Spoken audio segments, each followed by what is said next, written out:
Welcome back to day 29 as we continue our mini two-part series on presence. We'll be looking at Mark chapter 2, verses 25 through 28, where it says, In the days of Abiathar, the high priest, David entered the house of God and ate the consecrated bread, which is lawful only for priests to eat, and he also gave some to his companions. Then Jesus said to them, The Sabbath was made for men, not man for the Sabbath. So the Son of Man is Lord even of the Sabbath. The disciples were walking town to town with Jesus, listening to him teach and watching him heal.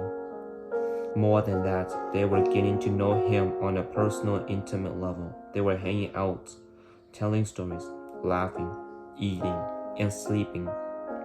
They were communing with him. I'm guessing the more they spent with Jesus, the less anyone else's opinion of them mattered. Then again, the Pharisees had power, and there were consequences for breaking Sabbath law, like imprisonment and even death by stoning. I imagine the moment of confrontation had a few of the disciples shaking in their sandals. Perhaps the hotheads were cleaning their fists, maybe a few so sick of religious regulation they've grown apathetic.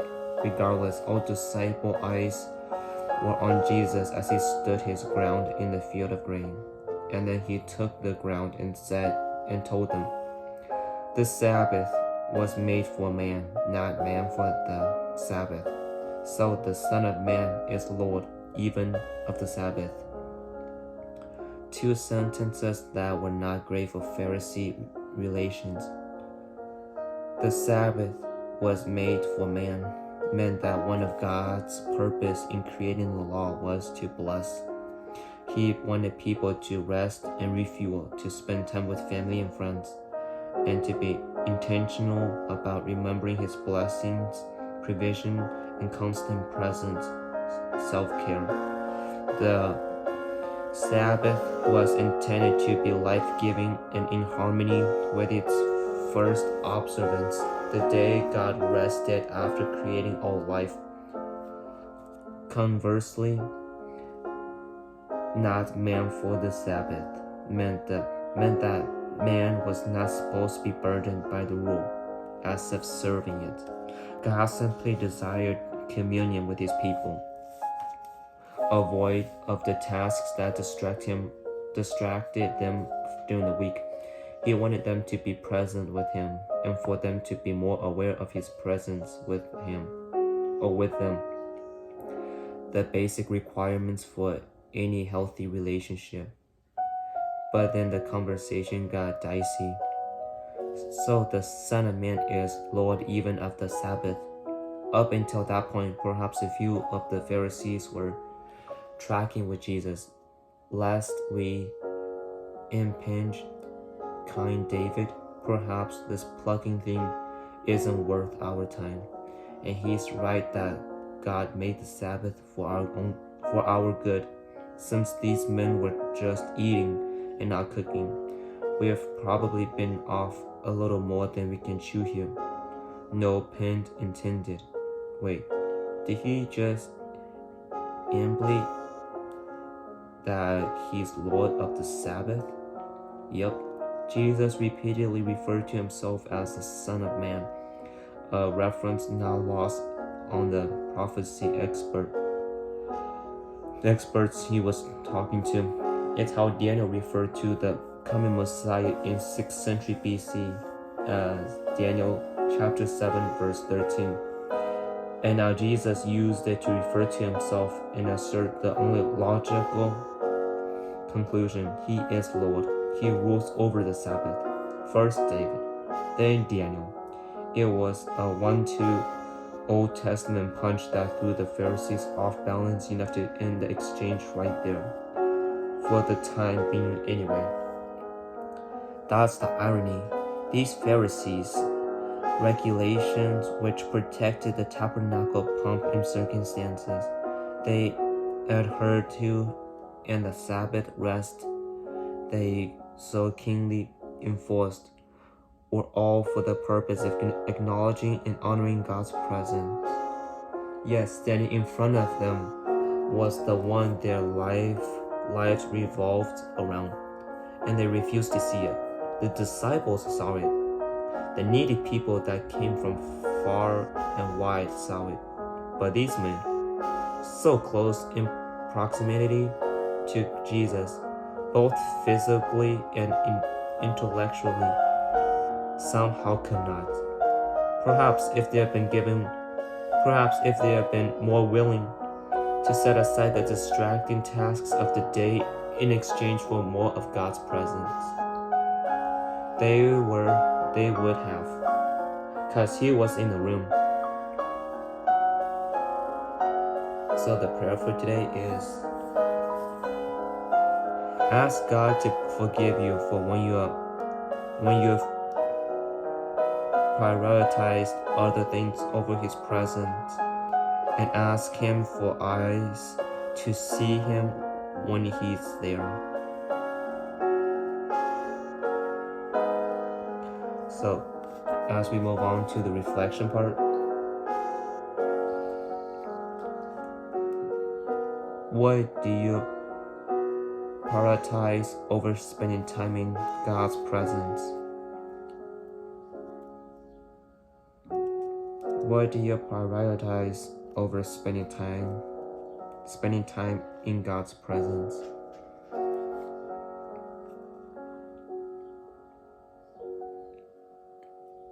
In what areas of your life are you rejecting Christ's lordship? In what areas of your life are you rejecting Christ's lordship?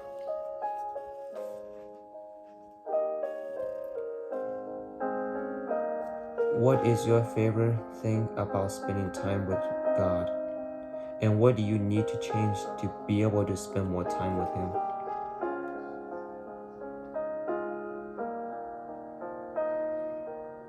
What is your favorite thing about spending time with God?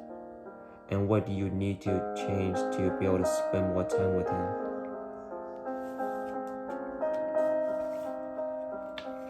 And that will end our day 29 with the second part of the theme of presence. In our modern time, our life is filled with distractions. More distractions than we can handle. And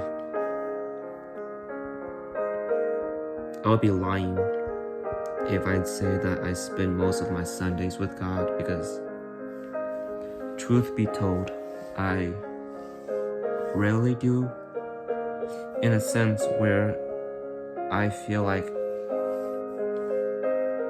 I'm not setting aside time for God.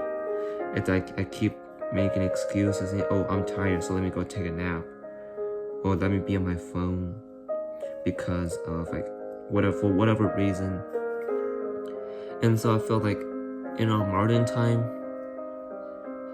it is really hard for us to set aside time for God, because at least for the younger generations, my generation, I feel the sense of where we were born with technology, and technology will only advance as we advance in years. And so as we keep growing older, we will have a harder time to set aside our time for God. And I feel bad. I apologize for not spending enough time with God, but I want to do a better job of it and bring up that being aware of my issues is helpful as well, because at least I know what I have to do to change. But in doing so, it's really hard, because it's like I would talk to friends a lot, and it takes my time away from God because I'm so occupied in having useless conversation with people. And so, yeah, like I said, modern time, it is from my experience, it's been really hard to have any kind of a personal relationship with God. But I have faith that I will be able to have an intimate relationship with God.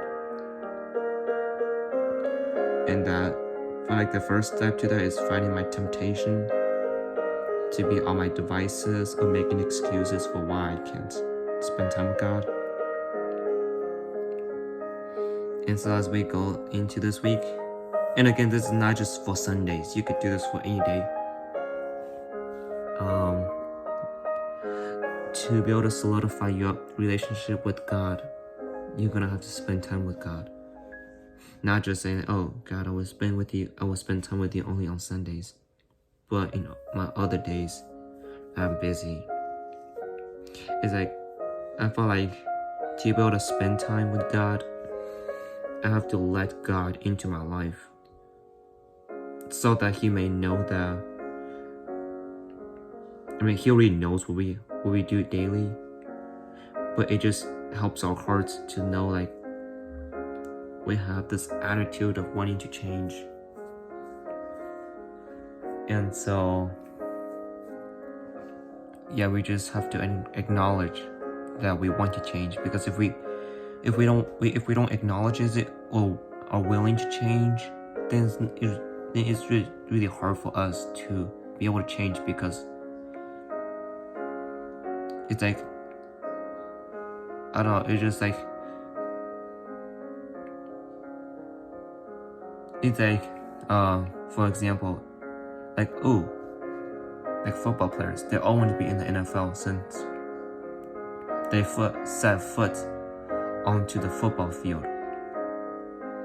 It's easy to have those kind of dreams, but to be able to accomplish those dreams, it is so much harder. You have to be so committed to it to even have a chance to be in a practicing squad. And so I feel like that kind of helps me to see how, like, this is kind of the same thing with God and me relationship. It's like, it's easy for me to say, oh God, I want to spend time with you today, but I don't actually work at eliminating things that distracts me from being able to spend time with God. And so as we go throughout this week, may we be willing to make room for God and give Him the space, invite Him into our life, and know that that's the only way you can be in a relationship with God, is if you invite Him into your life.